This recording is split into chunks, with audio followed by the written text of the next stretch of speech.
"There's a folding chair in the garage if you still want to eat," my daughter-in-law said while carrying a tray of roasted chicken into the dining room, and my son never looked up from his phone.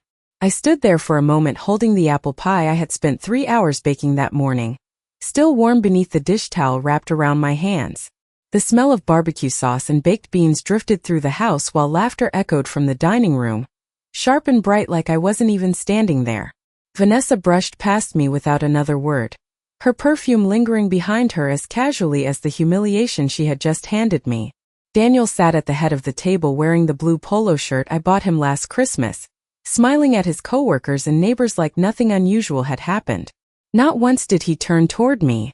Not once did he say, "Mom, sit here."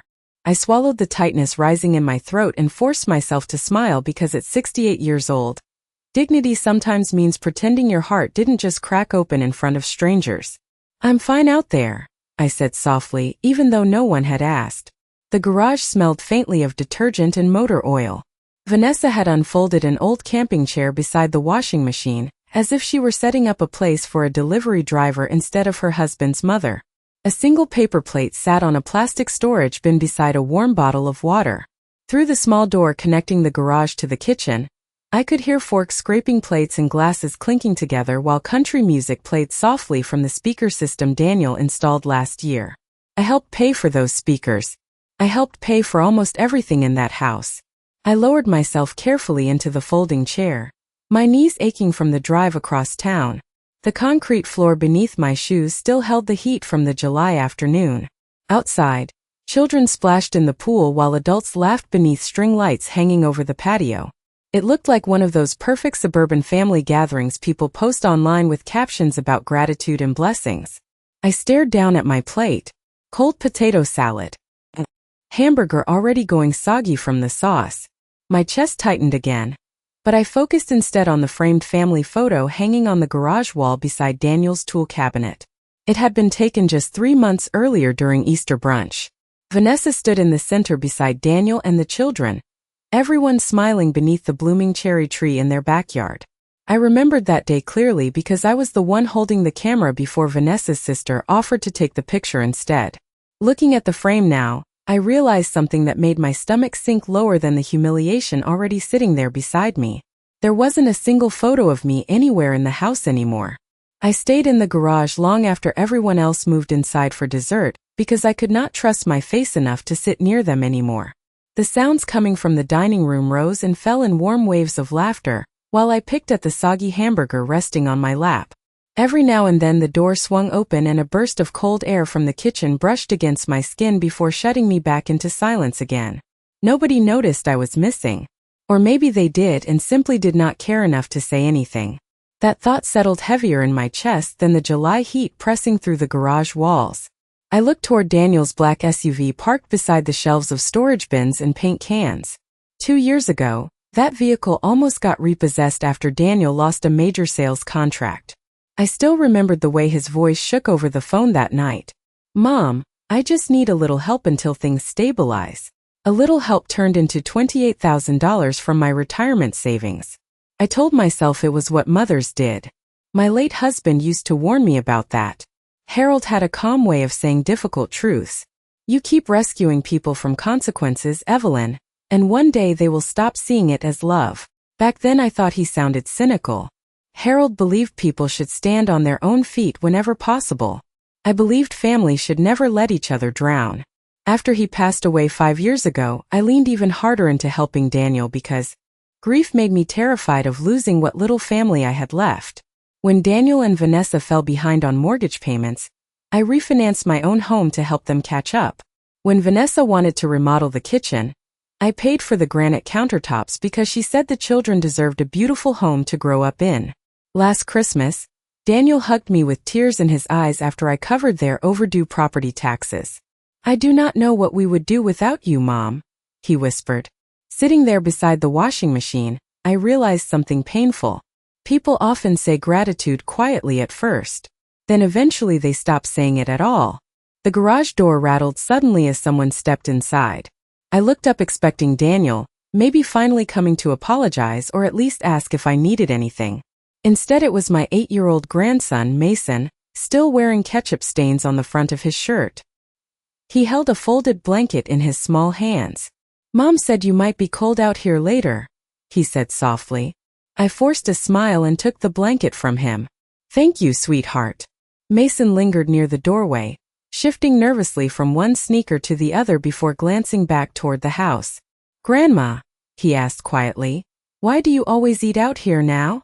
The question caught me off guard in a way Vanessa's cruelty never did, because children still ask things honestly before the world taught them to look away. Mason stood there holding the garage door halfway open, while the sounds of laughter drifted in from the backyard behind him. I stared at his small face, so much like Daniel's when he was that age. The same brown eyes and nervous habit of tugging at the hem of his shirt when he felt uncertain. For a moment I could not answer him. My throat felt tight and dry. "It is quieter out here," I finally said with a faint smile that even I did not believe. Mason frowned slightly. "But everybody else is inside." I looked down at the blanket folded carefully across my knees. "Sometimes grown-ups make strange decisions," I said softly. He nodded as though he wanted to understand, but children always sense more than adults realize. Before he could say anything else, Vanessa's voice cut sharply through the kitchen doorway. "Mason, leave your grandmother alone. Guests are waiting for dessert." The boy flinched slightly before hurrying back inside without another word. I watched the door close behind him and listened to the lock click softly into place. Something about that sound stayed with me. Not loud, not dramatic, just final. I sat there another 20 minutes after the party moved fully into the backyard. Fireflies flickered near the driveway while the evening air cooled against my arms. Somewhere inside the house, music started playing louder. Vanessa loved hosting parties. She loved the compliments about the renovated kitchen, and the landscaped patio and the expensive outdoor furniture. Every inch of that home carried traces of my money, hidden beneath the fresh paint and polished surfaces. Yet somehow I had become the one thing they no longer wanted displayed. Eventually I stood and carried my untouched pie into the kitchen. No one noticed me enter at first. Vanessa was pouring wine for 2 women near the island counter while Daniel laughed at something one of his coworkers had said. I placed the pie quietly beside the sink. Vanessa glanced over her shoulder and forced a smile so thin it barely reached her eyes. "Oh good, you are heading out," she said. "We are probably going to be here late tonight." "Not thank you." "Not are you all right?" Just relief that I was leaving. Daniel finally looked at me then, but only briefly. "Drive safe, Mom." Those 3 words hurt more than the garage chair somehow. I nodded once and reached for my purse. As I walked toward the front door, I noticed a stack of unopened mail sitting on the hallway table. One envelope had Daniel's name printed beside the logo of a debt collection agency. Another carried red letters stamped across the front that read "Final Notice." I slowed for only a second before continuing outside into the warm summer night, but for the first time in months, something cold and certain settled quietly in the back of my mind. The drive home felt longer than usual even though Daniel's neighborhood was only 20 minutes from my house.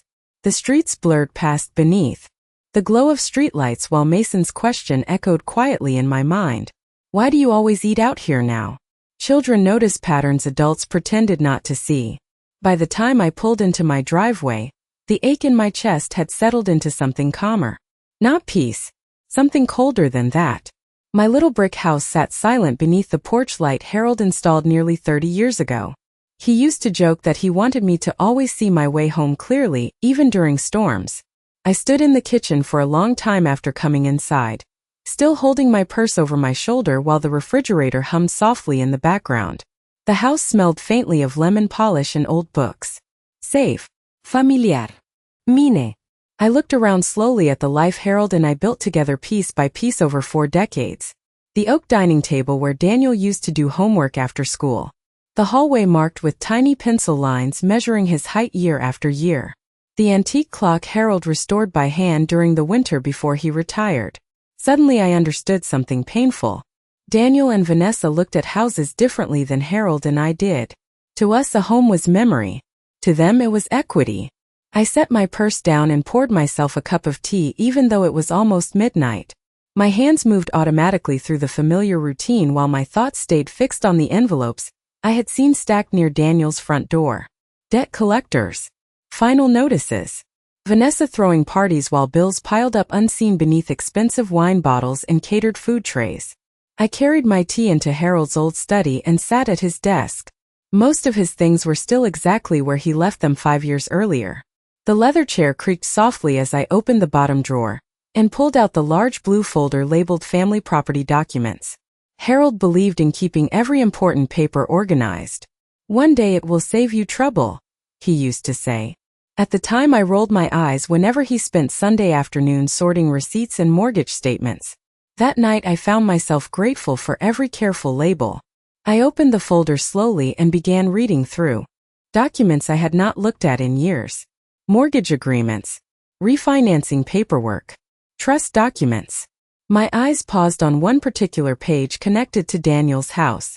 I read it twice before setting my tea down carefully beside the lamp. Then I read it a third time. The property had never been fully transferred into Daniel's name after Harold died. The trust still held partial ownership because the refinancing agreement tied the house directly to my assets as collateral protection. Daniel could live there. He could make payments. But legally, he did not fully own that house without me. I leaned back slowly in Harold's chair while the clock ticked quietly against the wall beside me. For the first time in a very long while, I realized I was not nearly as powerless as they believed. The next morning I woke before sunrise, something I had not done regularly since Harold passed away. For years grief had made mornings feel heavy and unnecessary, but that day my mind already felt awake before my eyes opened. I brewed coffee and carried the blue folder to the kitchen table, while pale morning light spread slowly across the hardwood floor. Outside, sprinklers clicked softly across the neighboring lawns and birds gathered near the feeder Harold built by hand one summer afternoon. Everything looked ordinary. That was the strange thing about betrayal. It happened quietly beneath normal life until one day you realized the ground underneath you had been shifting for years. I spent nearly 3 hours reading every document carefully. Harold's handwriting appeared in small notes along the margins of several pages, reminders about payment deadlines and refinancing clauses. One sticky note attached to the trust agreement caught my attention immediately. If Daniel defaults, ownership protection reverts to Evelyn. I stared at the sentence for a long time. Harold had seen this possibility years before I ever did. My chest tightened with something close to shame because I realized how completely I had ignored every warning he tried to give me. Around 10 o'clock my phone buzzed with a message from Vanessa. "Thanks again for the pie last night. Also, Daniel wanted me to ask if you could help cover Mason's private school registration this fall. It is due Friday." No mention of the garage. No mention of how they treated me. Just another bill waiting quietly in my direction like it always had. I set the phone face down on the table without answering. An hour later, my longtime neighbor Patricia stopped by carrying zucchini bread still warm from the oven. She had lived across the street for almost 20 years and noticed things most people missed. "You look tired," she said gently after I invited her inside. I gave the usual answer people my age learn to use. "Just did not sleep well." Patricia nodded, though I could tell she did not believe me completely. While we sat drinking coffee at the kitchen table, she hesitated before speaking again. "I ran into Vanessa at the grocery store last week," she said carefully. I looked up from my cup. Patricia stirred cream into her coffee slowly. She was talking to another woman near the bakery counter. I do not think she realized I could hear her. Something in her tone made my stomach tense. "What did she say?" Patricia looked uncomfortable now. She laughed and said you were basically their unpaid bank account. Her exact words were, "As long as Evelyn feels guilty and lonely, she will keep paying for things." The kitchen suddenly felt very quiet. I lowered my eyes to the steam rising from my coffee cup because I did not want Patricia to see the expression on my face. Not sadness. Not even anger. Something colder. Something finally beginning to wake up after years of pretending not to notice what had been happening right in front of me. For the next few days I said nothing to Daniel or Vanessa. That surprised even me. The old version of myself would have rushed to smooth things over, to convince myself there had been some misunderstanding, some stress I needed to be patient with. But something had shifted quietly inside me after Patricia's visit. Once you finally see the truth clearly, it becomes impossible to unsee it again. I started paying attention instead. Real attention. Not the kind built on excuses and denial. On Wednesday afternoon, Daniel called while I was trimming roses in the backyard. I let the phone ring twice before answering. "Hey, Mom," he said quickly, his voice distracted. "I was wondering if you could help us out temporarily, just until a few things settle down." I leaned against the porch railing and looked across the yard. Harold once spent entire summers landscaping by hand. "What kind of things?" I asked calmly. There was a pause before he answered. "The electric company messed something up with our payment schedule, and we are a little behind right now." Vanessa also had some unexpected expenses with Mason's school supplies and the pool maintenance. I almost smiled at the absurdity of it. They hosted expensive parties while asking me to cover utility bills. "How much?" I asked quietly. "About 4,000. He said the number carefully, almost casually, like he expected me to agree before he even finished speaking. $4,000. I remembered when Daniel was 10 years old and saved allowance money for 6 months just to buy me a birthday necklace from the department store downtown. He used to understand sacrifice back then. Somewhere along the way, generosity had stopped looking like love to him and started looking like obligation. "I will think about it," I said. Silence stretched briefly on the line. Daniel was not used to hearing hesitation from me. "Mom," he said more softly now, "we are under a lot of pressure right now." I closed my eyes for a moment because I recognized what he was doing. Guilt. Not openly cruel. Just carefully placed where he knew it worked best. "I said I will think about it," I repeated. After we hung up, I walked back inside and opened the folder again. This time I called the attorney whose name appeared beside Harold's trust documents. His receptionist transferred me directly after I explained who I was. "Mrs. Carter," the attorney said warmly after introducing himself as Leonard Briggs. "I remember your husband very well." Hearing Harold mentioned in someone else's voice made my chest ache unexpectedly. Leonard listened quietly while I explained everything. The refinancing, the debt notices, the trust agreement, the garage. There was a long pause when I finished speaking. Finally he sighed softly. "Your husband anticipated financial instability years ago," he said carefully. "That trust was designed to protect you, Evelyn, not them." I stared out the kitchen window toward Harold's bird feeder swaying gently in the afternoon wind. "Protect you." I realized then that for years I had been protecting everyone except myself. Friday evening, Daniel showed up at my front door alone for the first time in months. I knew something was wrong before I even opened it because he knocked the way he used to as a teenager when he needed forgiveness for something. 3 soft taps followed by silence. When I let him inside, he looked exhausted. Dark circles rested beneath his eyes and his shoulders sagged beneath a wrinkled dress shirt that probably cost more than my weekly grocery bill. "You look tired," I said quietly while leading him toward the kitchen. "Work has been stressful," he answered automatically, though his voice lacked conviction. I poured coffee for both of us while he sat at the table staring down at his hands. For a few moments neither of us spoke. The silence between us felt crowded with years of unfinished conversations. Finally Daniel cleared his throat. "Vanessa told me you have not answered her texts." I stirred cream slowly into my coffee. "I have been busy." He nodded, though we both knew that was not the real answer.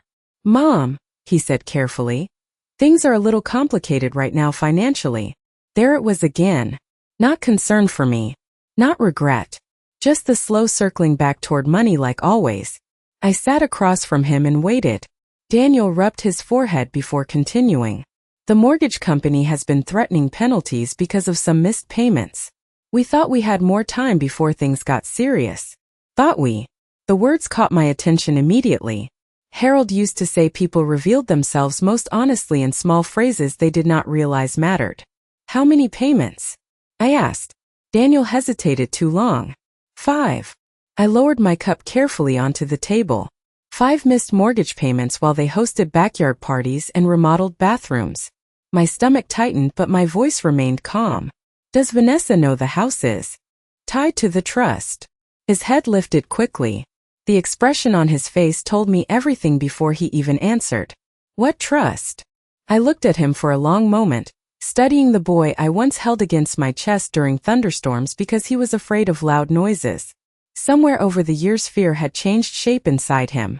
Now it looked like avoidance. "Debt," Silence. Your father protected this house before he died, I said quietly. Legally, it is not fully yours. Daniel stared at me as though the room had suddenly tilted beneath him. What are you talking about? I stood and walked toward Harold's study without answering immediately. When I returned with the blue folder, Daniel's face had already gone pale. I placed the trust documents gently on the table between us. He flipped through the pages with growing panic while the kitchen clock ticked steadily against the wall. Mom, he whispered finally, Vanessa does not know any of this. I looked at my son carefully then, and for the first time in years I realized something painful. Daniel was not the one controlling the situation anymore. He was drowning beside her. Daniel stayed at my kitchen table for nearly an hour after reading the trust documents, but he barely touched the coffee growing cold in front of him. He kept flipping through the pages as though the wording might somehow change if he stared long enough. I watched him quietly from across the table. For years I had mistaken silence for peace. Now I understood silence could also be exhaustion. Why did Dad never tell me this? He asked finally, his voice low and strained. I folded my hands carefully in my lap. Because your father worried about exactly this situation. Daniel leaned back heavily in the chair and rubbed both hands across his face. For a moment he looked much older than 39. Not wiser. Just worn down.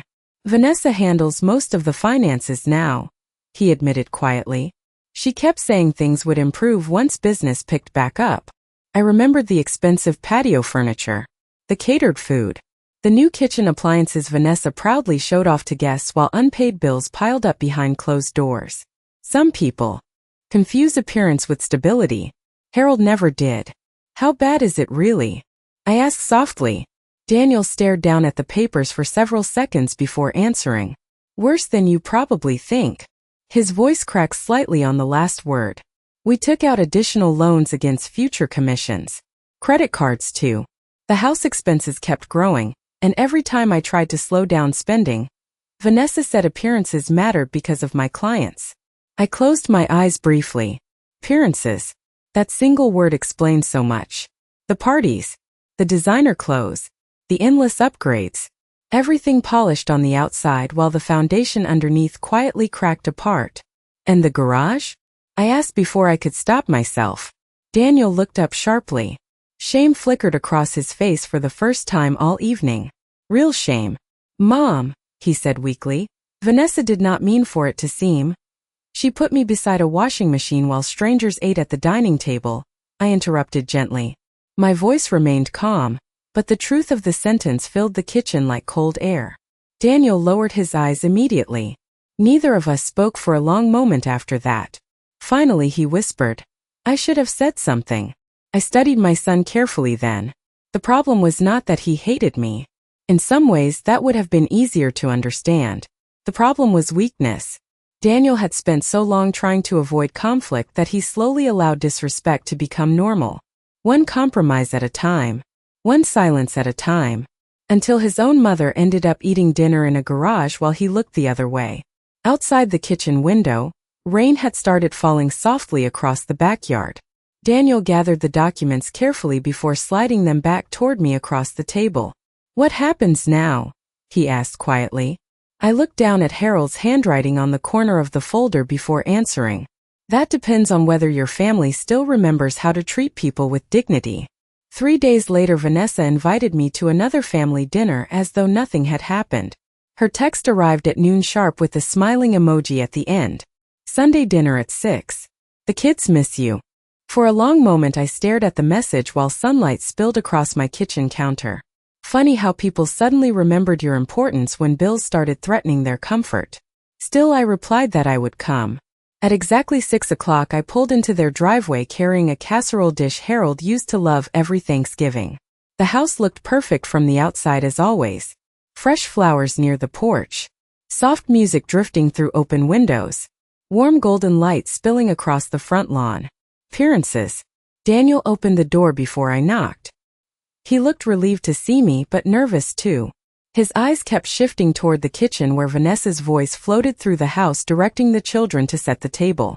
Mom, he said quietly, thanks for coming. I smiled politely and stepped inside.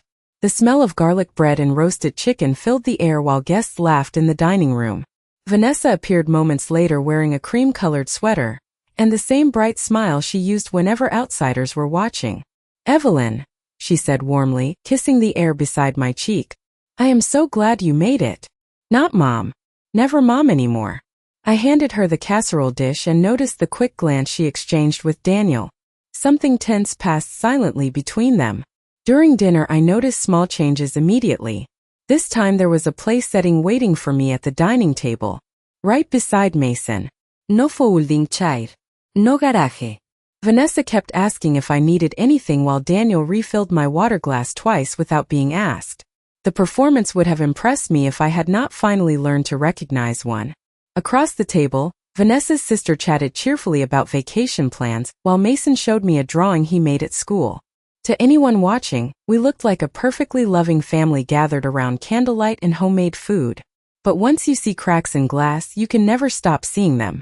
Halfway through dessert, the lights suddenly flickered overhead. Conversation paused briefly before the chandelier went dark entirely. A few people laughed awkwardly while the air conditioning shut off with a heavy click.